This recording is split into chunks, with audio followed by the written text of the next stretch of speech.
So my name is Gabriella DiRomeri, and I'm the WildSafeBC Communications Coordinator. And I'm your host, Wes. Welcome to the 4x4 Canada podcast, Gabrielle. Thank you so much for having me. This is exciting. WildSafeBC is a organization where we talk a lot about bear aware and how to be safe out in the outdoors, as well as wildlife safety in the urban areas as well. So I'm really excited to talk to you about this. So before we hop into it, I do want to give apologies that our co-host Trisha is not here today. Unfortunately, she is working. Trisha is going to miss this one. She's a big wildlife enthusiast and she loves bears. A lot of us love bears, but we also want to stay away from bears as well. But yes, unfortunately, she's working today. She is not with us. Let's touch base real quick on last week's episode. If you guys haven't heard it, we had Mike Harrison from Ontario, and he had recently restored the big, bad, and bouncy monster truck, which is one of the first monster trucks. And he's also running a old school mud bogger, and he's a mud boy. We talk about mud bogs right from the 80s up to what he's currently doing. So it's a great episode. Go back and listen to it with Mike Harrison. And next week, we have my interviews with people at the BC Overland Rally in Kelowna. And I'm sure you guys will see some of the video clips on Instagram and YouTube before that, but go back, check it out. We have a lot of interviews that are coming up that are quite interesting, right from people that are traveling around the world. Same ideas, Josh and Vanessa from Destined for Wild. We interviewed them a couple weeks ago, and they were the main speakers on the Saturday night. And they traveled from Vernon all the way down to Argentina in their Land Cruisers. So we got a lot of interviews with people like that. And so that's going to be another interesting episode coming up next week. In the meantime, let's hop back to Gabriella from WildSafeBC. Once again, thank you for coming on. This is a bit of a different topic for us, and this is a different format for you as well. Yeah, exactly. I'm super excited myself. I took a look at the podcast a little bit to get a feel, and I definitely think that talking about human-wildlife interactions and how we can keep ourselves safe when we're out there enjoying backcountry, and how we can also make sure that bears stay wild in this process as well. I think all that's super important, and I hope I can bring something exciting and beneficial to your audience. I think so. I agree 100%. When we first started talking a while ago, it just seemed to click. It was an easy decision to do this interview together because a lot of our listeners are spending a lot of their time outside, and however we can make those interactions or even slow those interactions down to make it better for the wildlife out there, as well as better for the people that are out there exploring it. So what is WildSafeBC? Yeah, I think we are amazing in my personal opinion, but a bit of background information. We are the provincial leaders in preventing conflict with wildlife through education, collaboration, and community solutions. So we are under the BC Conservation Foundation. So we're a nonprofit at heart, but we are an educational program at the base of it, working with a number of community coordinators across the province, getting the word out there, educating people, delivering any kind of resources we can to folks to help them feel more comfortable recreating in BC, which is what we like to call BC is BC, but it also stands for Bear Country. Of course, I hadn't thought of that. So before we hop into it, how do people find more about WildSafeBC? We're going to have a great conversation and we're going to have a lot of information, but if they want to find out more information, how do they find out more about WildSafeBC? Definitely. Yeah. We have a website, of course, wildsafebc.com. And we're also on social media. We've got Facebook and Instagram, and you can find us there as well at wildsafebc.com. Because most of our listeners are outdoor enthusiasts, we're going to focus this on dealing with animals outside of the city. But later on, I also want to get back into discussing animals within our city in the metro areas. One of the things I did find on your website was quite interesting is you have a number of programs that people can take for no charge where they can learn about, say, bear aware or bear spray, etc. And there's a lot of really interesting stuff on the website that I find are really quite interesting. Like dogs are involved in 50% of black bear attacks. That blew me away. It also blew me away the first time I came across it as well. It's shocking to think that, it's actually over 50%, I believe, just by a bit. It's crazy. Yeah. So basically, it really goes to the fact of even when you're out hiking on the trail, to keep your animals on a leash. Yeah, definitely. And I know it can be somewhat of a sensitive topic for some folks because I've got a dog myself. I love getting outdoors with him and I know how much he loves it. And I know that people don't want to ever feel like they're holding their pets back from having that great experience alongside with them. But I can assure you that your dogs enjoy being brought out with the family on leash or off leash, but on leash, make sure that they get home safe with the rest of you as well, and that no wildlife are basically being harassed in the process. It sounds a bit harsh, but really, wildlife and pets do not get along. So, yeah, keeping them on leash is best for everyone, no doubt. Yeah. And especially when you consider, yeah, we said 50% of the black bear attacks are with dogs, but also dogs end up going after other wildlife, whether it be birds or rabbits or whatever, too. Yeah, that's right. Yeah. With the larger predators in BC, bears in particular, we're definitely worried about dogs going out, pursuing that animal, whether they're curious or they're trying to defend their owner. And what usually ends up happening is the dog is chased right back to the owner by the bear, Hmm. or maybe an animal like a cougar or a wolf. We don't have as many of those animals in BC, but we still have many of them. Not as many as black bears, but many. And yeah, there's that side of things. And then sometimes on the island with dog recreation on beaches, we talk about shorebirds and how they can be often disturbed by dogs that are uncontrolled and just roaming around, for lack of better words, right? Yep. Yep. Yeah. But we also want to ensure that people, do bring the dogs out and have their dogs enjoy the wildlife with them and their families as well, too. So definitely Abs- not saying to not bring the dogs, just have the dogs in control. So one of the things that really caught me off guard too was that there's 11,000 vehicle fatalities with animals per year. That's huge. Yeah. Yeah. And about 80% of those wildlife are deer. So Yeah. deer are the main species that we see affected by these wildlife vehicle collisions, unfortunately. And if you expand a bit further out from that, it's ungulates. So we also talk about moose, elk, sheep, things like that. They Yeah. can often be Yeah. attracted to the road in search of minerals, salt licking, right? Yeah. So sometimes that can draw them in, and yeah, it's super unfortunate. It also results in about 4 human deaths each year due to these vehicle collisions. So it's not good for either of us. No, definitely not. And I Yeah. have to admit, I have hit a couple deer over the last 30 or 40 years of driving, and it just, they pop out of nowhere. And the last one a couple of years ago, I didn't even know I'd hit something that was there until after I heard the bang kind of idea. So unfortunately, there's sometimes not much you can do about it. It is one of those unfortunate things where you mix in people and animals. Definitely. Yeah, definitely. On that note, if anyone ever sees any wildlife or you happen to be in that situation yourself where you've hit a wild animal on the road, please contact conservation. They'll be able to either send one of their own staff out or point you in the direction of an expert that can get out there and take care of that situation, whether it be providing medical care to that animal, bringing it to a facility, or at least just making sure that people around the situation aren't making it worse for the bear or for themselves. Yeah. Yeah, if you do see something like that, don't be ashamed. I know it can be quite upsetting, no doubt.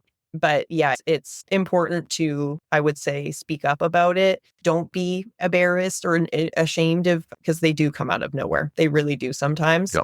And you can be doing all the right things and they're yeah, it totally happens. But yeah, just don't be ashamed. Don't be afraid. Please do report it if you have experiences like this. And then that ensures that that animal can be cared for effectively.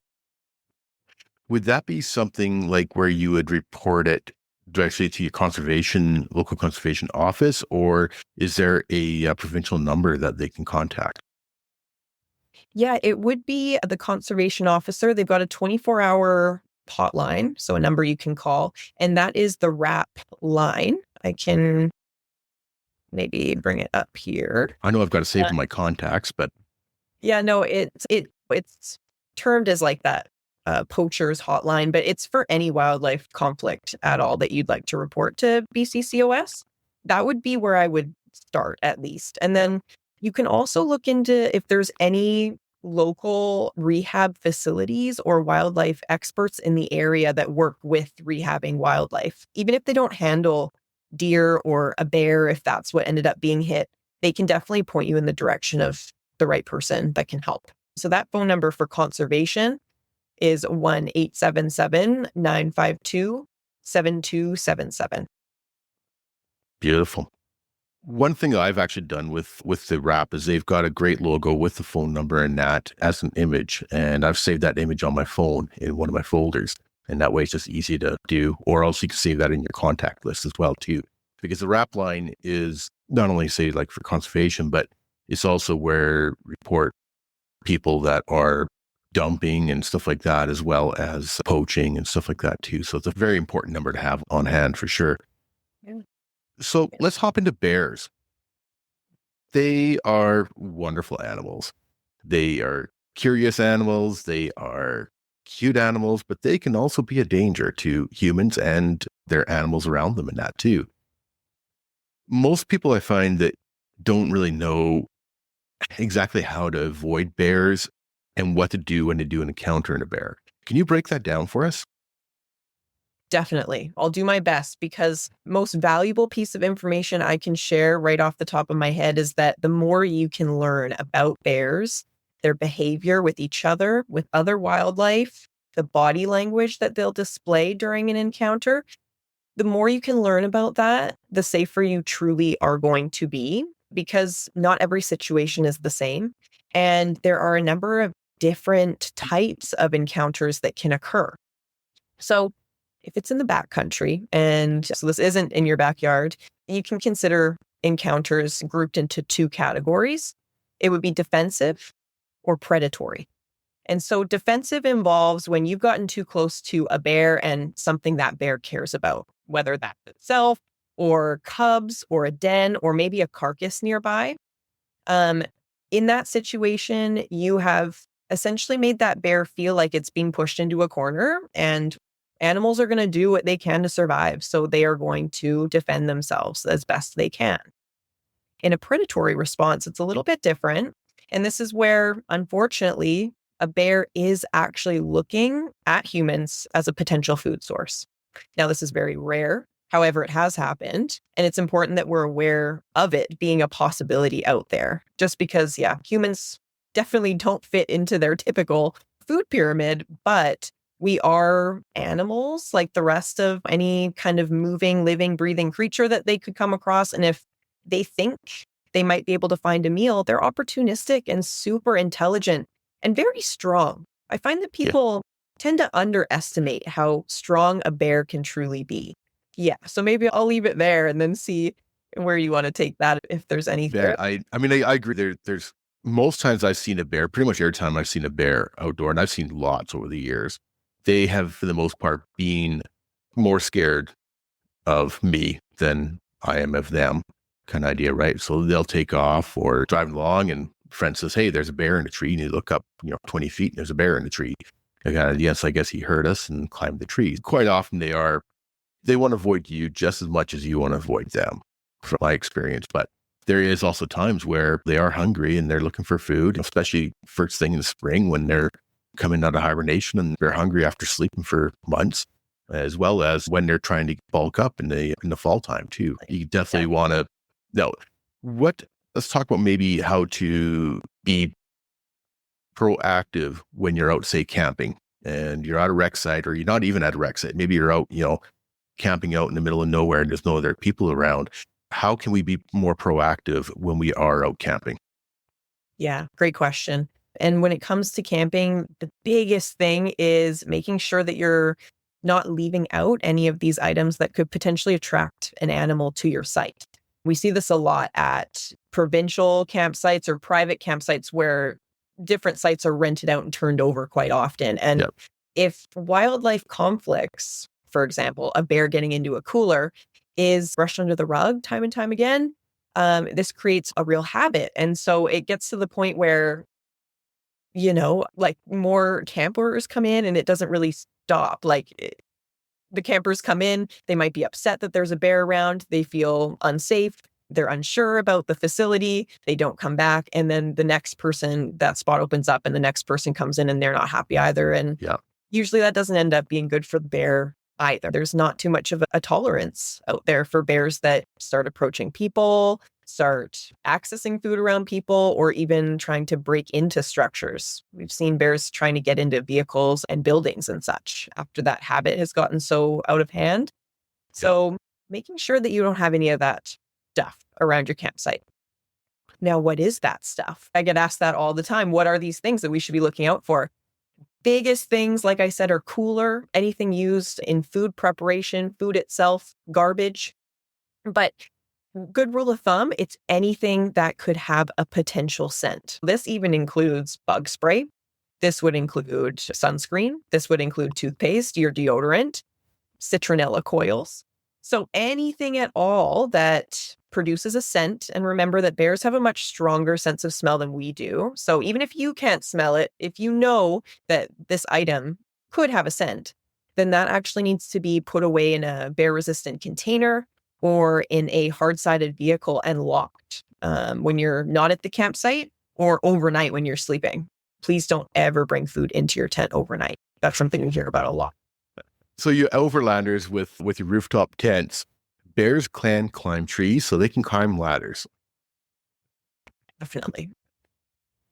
So you're out for a hike, or you're on the campsite, and you do have a bear around. Mhm. How do we react? How are we supposed to react in that situation? Yeah. And you'll want to first assess what's going on. You'll want to see if there's cubs involved, if it's a single bear. You also might want to try and see if you can tell what kind of bear it is. In BC, we have grizzly bears and black bears, and there's a number of visual cues to be able to tell them apart. One pro tip is that if a bear has brown fur, it doesn't mean that it's a grizzly bear. We hear that Yep. all the time. Yeah. And black bears, they can have a whole shade, a range of fur shade. They can be all the way up to almost as white as polar bears. And that's what we see with the spirit or Kermode bears. Yeah. Don't assume that just because a bear has brown fur that you're dealing with a grizzly. We have many more black bears here in British Columbia, at least 120,000. And grizzlies, we have around 15,000. So I would say be aware if you're in grizzly bear habitat. There's usually some maps and different resources out there to see if you're recreating in one of those hotspots. Because if you're dealing with a grizzly, sometimes they might have a bit of a different approach. They're typically going to be doing the defensive thing. With black bears, we either see them run away, they're much more fearful, and they have that flight response, or we see that predatory response. It's so interesting, but only in male black bears. So considering Oh, what kind of bear you have in front of you is important. You'll want to make noise. You'll want to stick together as a group.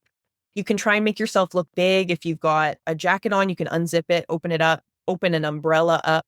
You'll want to try to intimidate the bear out of there. And this might also mean that you carry an air horn. We've seen this be pretty successful, where you can give a few shots off the air horn. It's quite loud. yeah. It startles them out of there. If everyone's got vehicles with them, they could honk horns potentially.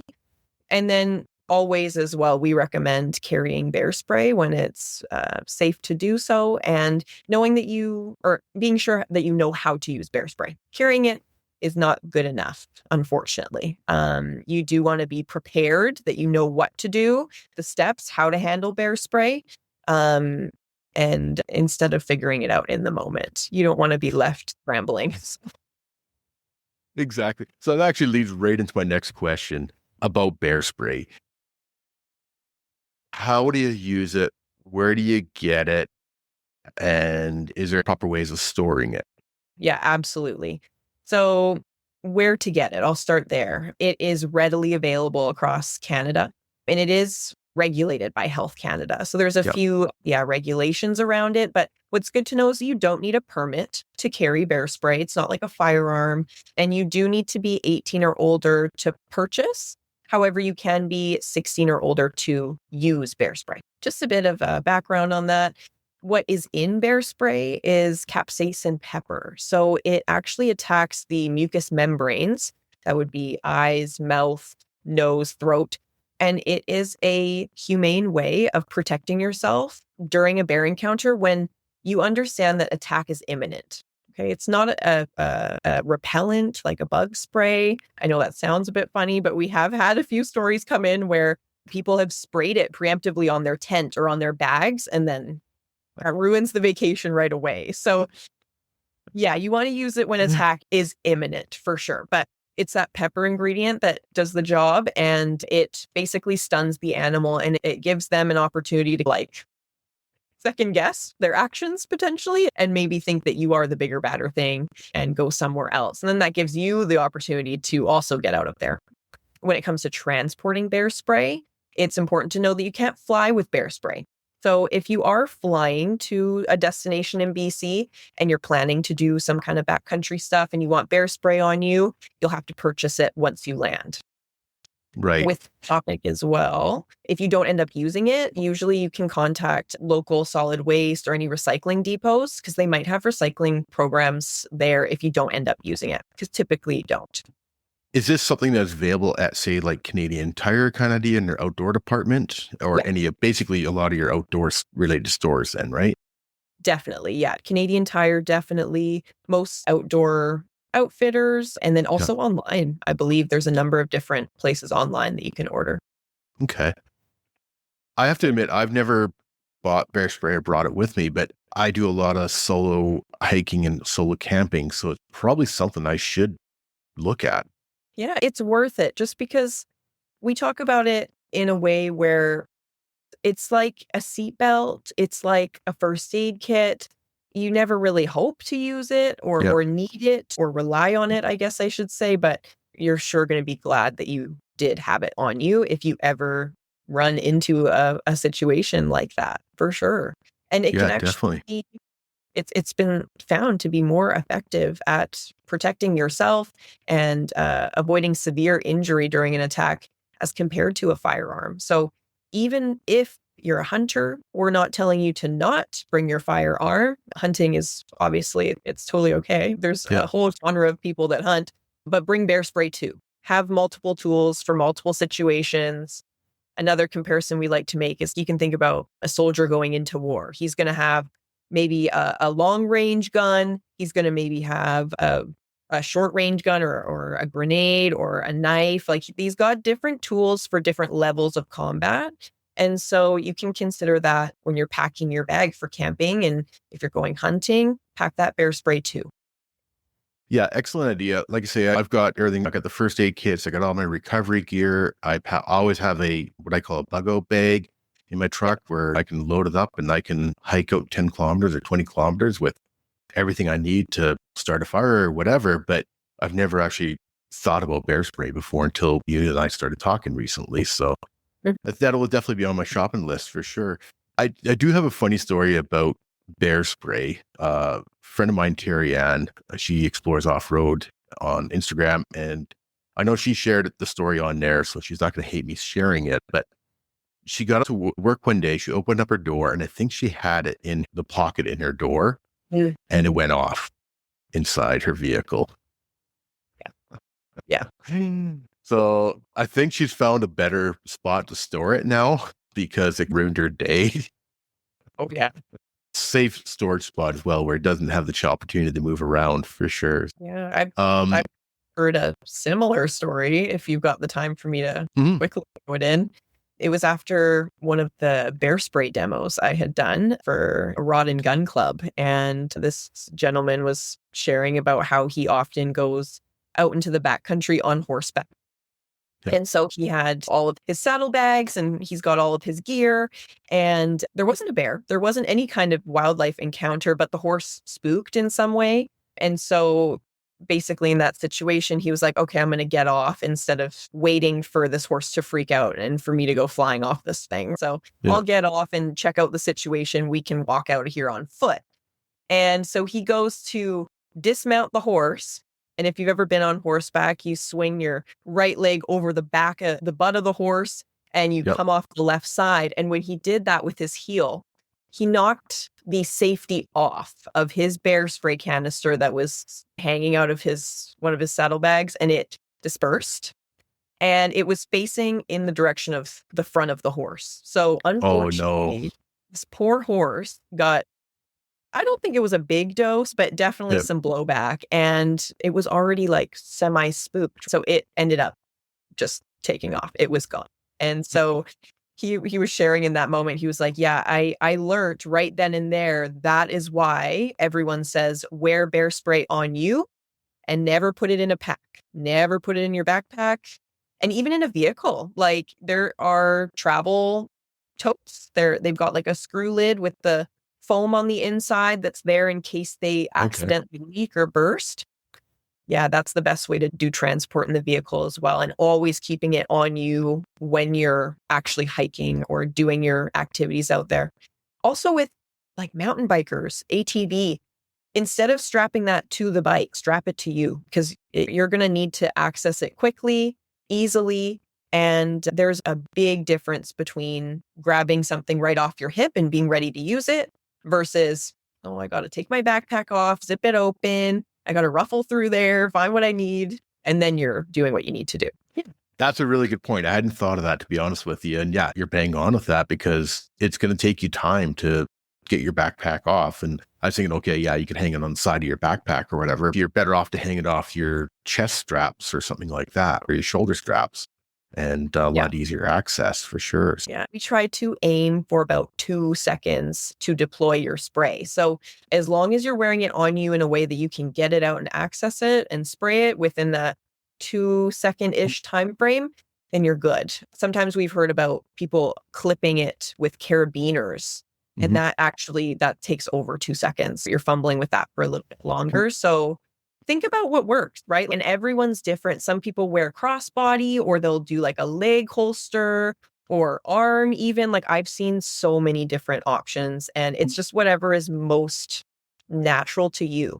You want to practice, get that muscle memory. And then so if you ever do have an unfortunate negative encounter, then you don't have to be thinking about anything. You can just autopilot through it and you have that memory and you know exactly what to do. Keeping in the topic of bears, let's hop into neighborhood bears. A couple mornings ago, I walked out my door, on my back door, and there was a bear sitting in my backyard. And I went back into the house and I waited 15 minutes and then it left and I left and called it a day kind of idea. But what should I have done in that case? What you did sounds like initially that's exactly what you want to do. You could have gone a little bit further and done some more things, but at the end of the day, that first step is making sure that you're safe, that you're not too close to that animal, and that you're not potentially starting a negative encounter with that wild animal. Because, like you said earlier, they usually want less to do with us than we want Yeah. to do with them. So, yeah, making sure that you can either get yourself inside a home or a building, a locked vehicle, make sure that you're protected and that you're not at risk of this bear approaching you or potentially bluff charging you. And then what you can do as well, what we recommend is if it's safe to do, to try and actually haze that animal out of the area as best you can. We've heard about people hanging like pots and pans out the window and they're banging them. They just see the hands out out the window. Air horns as well, like I mentioned. There's a few different ways to try and show them that our backyards aren't the best place for them to hang out. Now, they might be there, right? BC, we've got Yeah. black bears. They more often than not, they're just passing through. They're just trying to get to where they need to go like the rest of us. And a lot of the time, that's right through the middle of our backyards. But if they're lingering, that's where the concern starts to build. So that's why we don't want to motivate them to hang out. That's like a safe space for them or that they can find food there. So yeah, you can try and scare them out of the area. And then if you do notice that you're having bears lingering, maybe assess your yard and see, are there some changes you can make around here? Are there some upgrades, some improvements, some things to get excited about that are going to keep you and your family safe, as well as encourage the bears to spend time in bear spaces rather than human space. Yeah, this guy, he's been hanging around for, I'm going to say probably a couple months. And I saw him once closer to the highway kind of idea. And neighbors have seen him around in the neighborhood and that. But at this point, when I walked up my door, he was about 20 feet away, which is why I retreated back into the house because that's just too close. But I was thinking about it after if it's something that I should phone conservation on it. because he has been spotted numerous times, or she has been spotted numerous times in the neighborhood. So is that Yeah. something that's the next step kind of idea? Yeah, I actually am really glad that you brought this up because it's something that unfortunately a lot of wildlife experts or professionals working in conservation, it's something that is really tough. And we understand that there's a fear with calling conservation. We understand Hmm. that like wholeheartedly. I want to acknowledge that because we see that conservation are the people to then go and potentially have to destroy these animals sometimes. It's nobody else that gets that Yeah. responsibility. So we are hesitant sometimes to call. I understand that fear. However, I really want to assure folks that conservation officers, at least every single one that I've talked to in my time being at WildSafe, it is the worst day of their career when they have to eventually put down an animal. And it's so sad because all of us know that it's 99% of the time so preventable and that there were a number of opportunities where if we just knew about the problem, if we knew that this bear was starting to show some unwanted behaviors, we most likely could have gotten involved and maybe done some education in the community, or maybe that bear needs some kind of extra support from ministry, from conservation. Yeah. So I just think I want to reassure everyone that calling conservation and letting us know, me being somewhat working with COS, they let us know where those reports come in and where our efforts are most needed. And so it's super important to know so we can get ahead of the problem. It's a bit of this like double-edged sword where people wait too long. And then when they do call, there is most of the time, unfortunately, nothing that can be done at that point. And the only Well, that option was, is destroying the animal. yeah. So, And that was the thing I was thinking of. He's been spotted a few times. This is my yeah, second time seeing it, but it's like not hurting anybody. The garbages aren't getting knocked over. He's been spotted on the hillside and stuff like that. And he's been spotted wandering up the road. But my thought process was that he's not hurting anybody. But I guess when you look at it that way, it's only a matter of time before he gets more comfortable and something can happen. Not saying that he'll attack her, she'll attack her, anything like that, but where maybe end up getting hit by a vehicle or whatever. yeah, definitely. It's very much possible for humans and bears and other wildlife to coexist very peacefully. And we've actually had Tofino most recently announce that they've gotten Bear Smart community status. So it's definitely a goal and it's something that can be achieved. And we've seen it happen on smaller scales in different areas and whatnot. And yeah, I just I want to share that we're going to see bears all the time in BC. And it's really important that we're always like familiar with the fact that we've got bears here and the type of wild animals, and to know that education is so key in all of this. And if people know that prevention is how we get ahead of this, and that if reporting wildlife sightings and any kind of concerning behavior tells us where the education is needed, that is I'd be over the moon if people got that message from me. It's something that I know not only WildSafe gets into, it's something that we see everywhere, and it's tough because it's public trust, right? I totally understand. I Yeah. totally understand, but it's so important for reports to come in. It really is.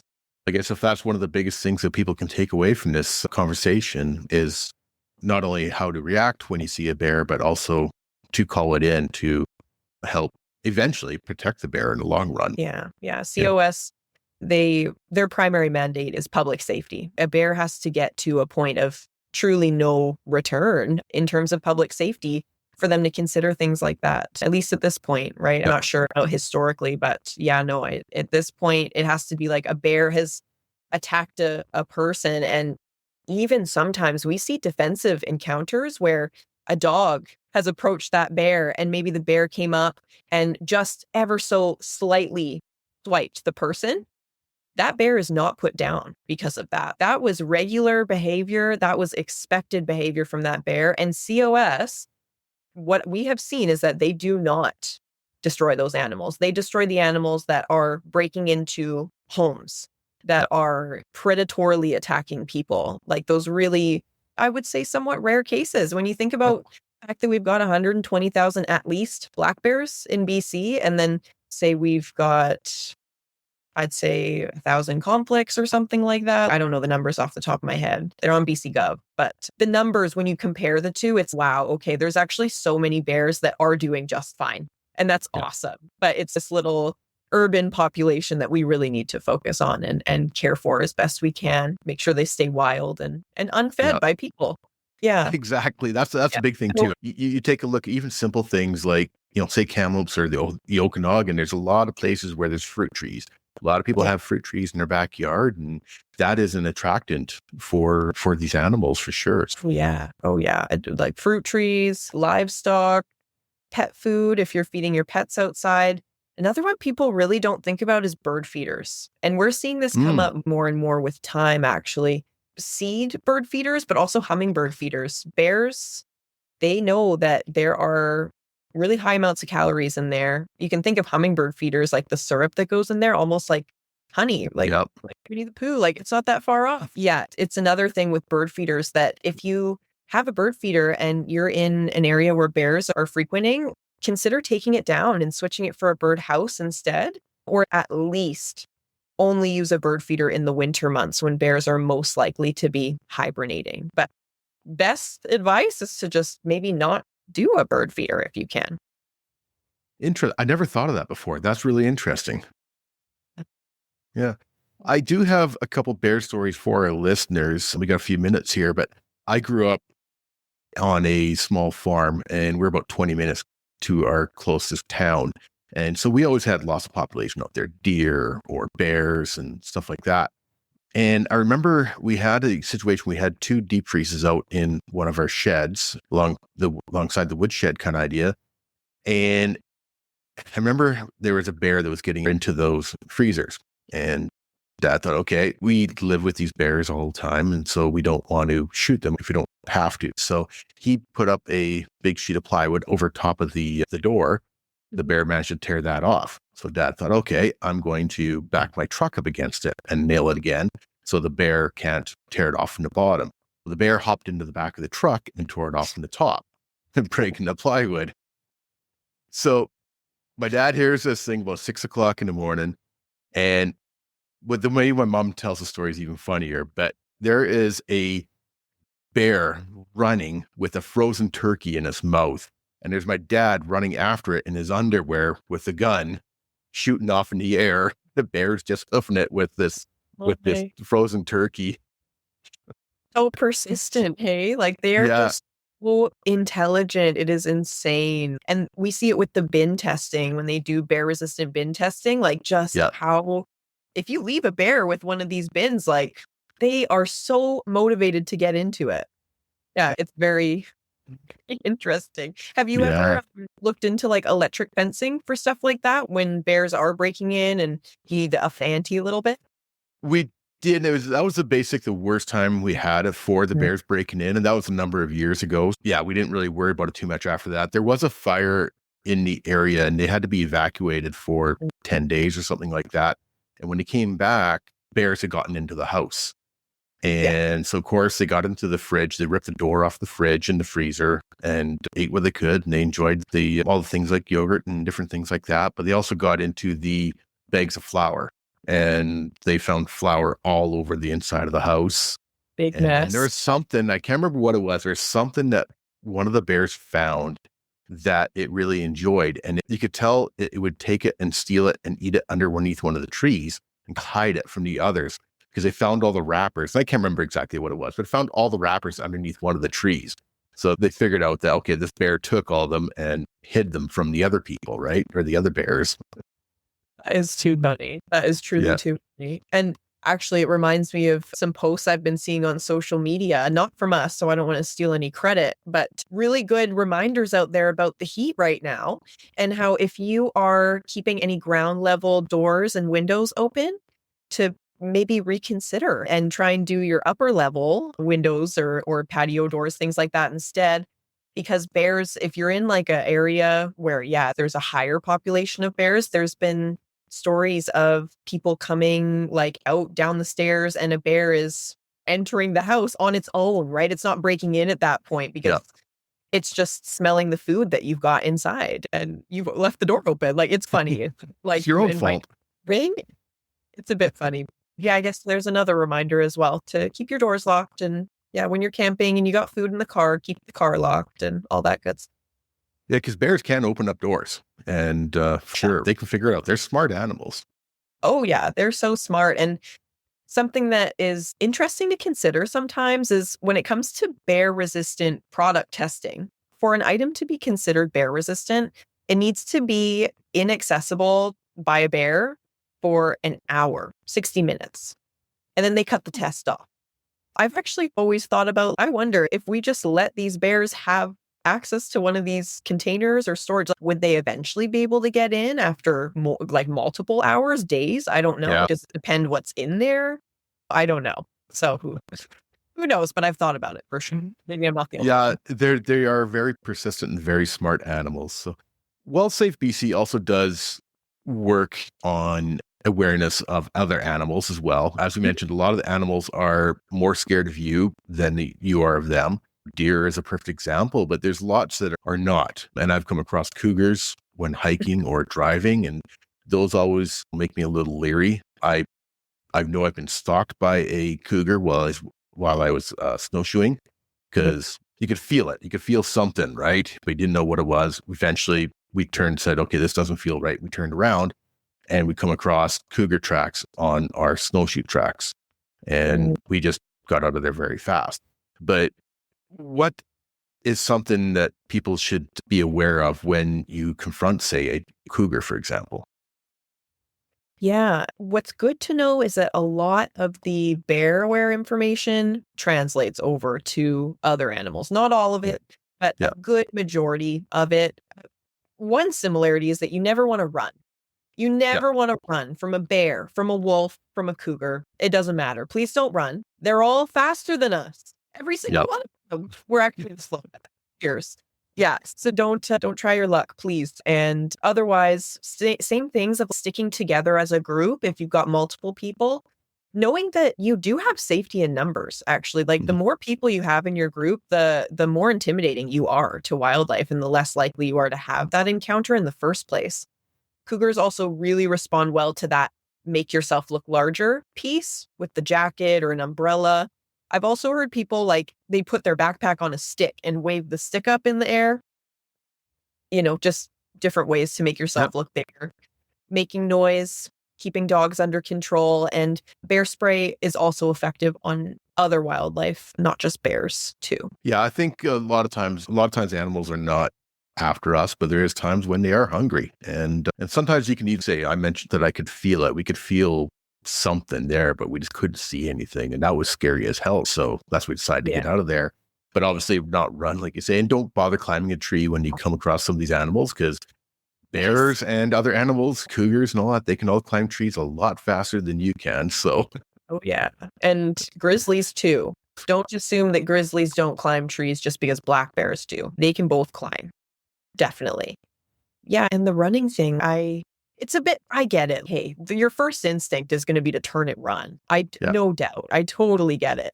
But if you can have that second thought right after that first thought be, okay, I know why I shouldn't do that. It's going to trigger a predatory response yeah. from this creature. It's going to chase me whether it wanted to or not originally.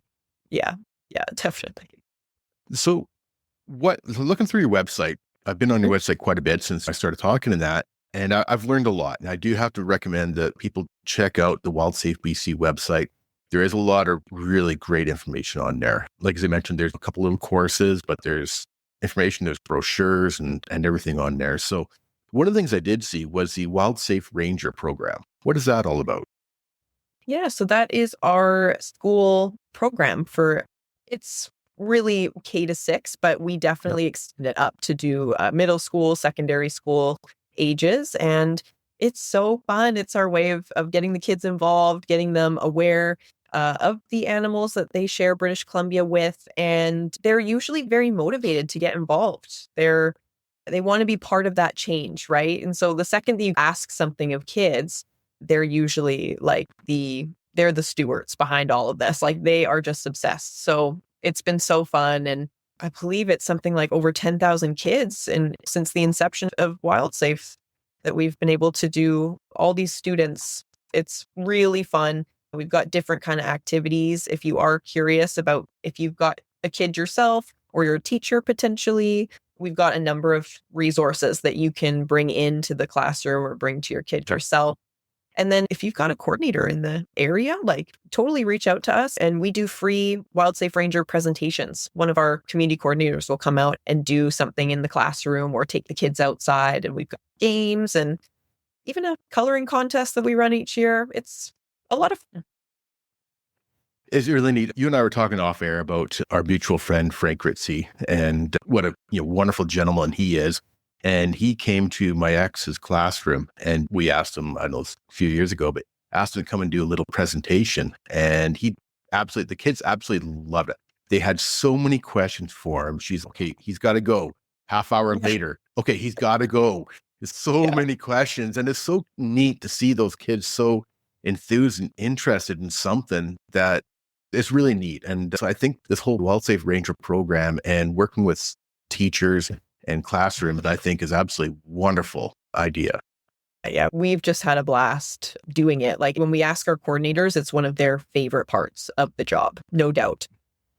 And I think it gives us a little bit of that pride sense maybe where we see the next generation really caring about this stuff. And also, if I'm going to be a little bit selfish, when we are able to get the kids involved, then that's a few less adults that we have to target. They do the work for us. They go home and they say, hey, mom and dad, I see the garbage can in the driveway. We leave it out all week. What's going on? Why are we doing that? We can put it inside. We've got this big, huge garage. Like I know we do. The kids are going to be much better at getting to their parents and potentially convincing them to change up some of their habits that, we know everyone's a creature of habit. Everyone's used to what they have been doing, but yeah, they really can get in there and motivate their parents much better than we can a lot of the time. So that's an added benefit that we found with the program. Definitely. We see that with our Tread Lightly program as well, or stay on the trail and pick up litter, don't leave litter, and all that kind of stuff. And doing that with the kids in the school, they're our future. And if they're taking an interest in learning at a young age, hopefully when they grow into adults, then they will carry that on. So I think it's a wonderful thing. Yeah, that's exactly right. That's exactly what we see in the program too. And why we've got a couple programs, but it's one of our babies for sure. That's just such, I want to say like the heart of the program in many ways, working with the kids. So if any of our listeners out there are teachers or are parents and want to see something happen in their classroom, by all means, contact WildSafeBC and they can have somebody come out and work in the classroom for a little bit. And it's really neat seeing the kids get excited about it for sure. Yeah. We bring all the fun props. When I was a community coordinator, I did the Fraser Valley region last year. That was my previous role. And we had a black bear skull as part of that toolkit that we would bring around and show the kids. And just their eyes would light up when you brought this out. And they're like, is that real? What is that? They're just beside themselves, truly. Like they've just never seen anything like that.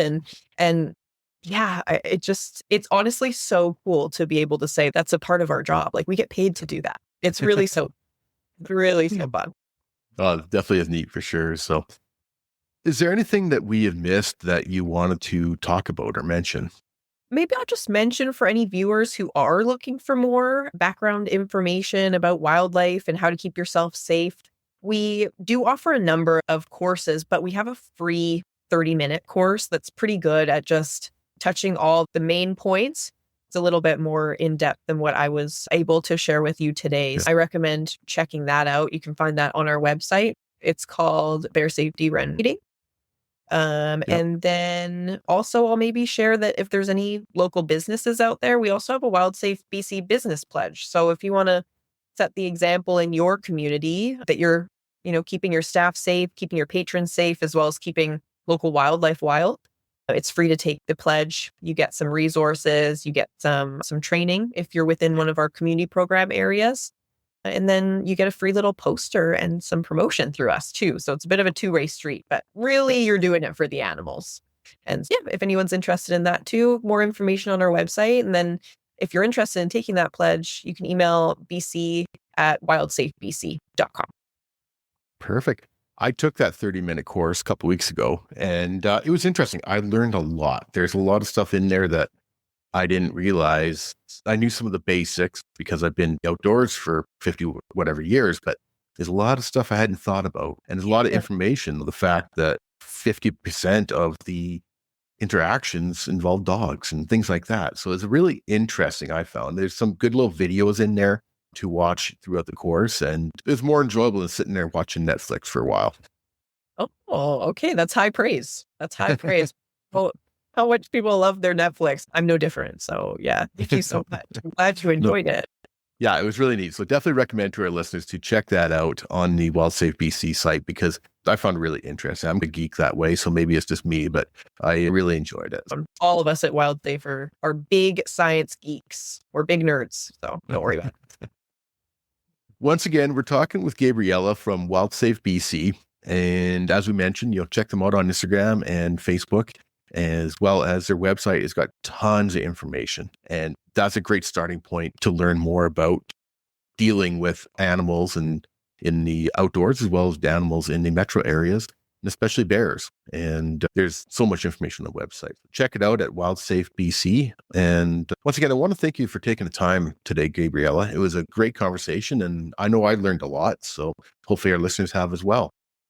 That's awesome. Yeah, I feel the exact same way. I'm so excited I was able to come on today and speak with you, share a little bit for your audience, hopefully. And if they have any questions, they can always shoot us a DM, leave a comment under one of our posts. I run the social media, so I'm often the one that comes across them, and I'd be happy to answer any questions that you might have as well. I know that's half of it most of the time is actually, okay, that's cool, but what about this? I Yeah. want to know about this. So yeah, we're always here to help out and lend that support wherever we can.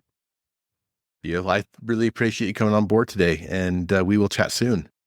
Sounds good. Thank you so much.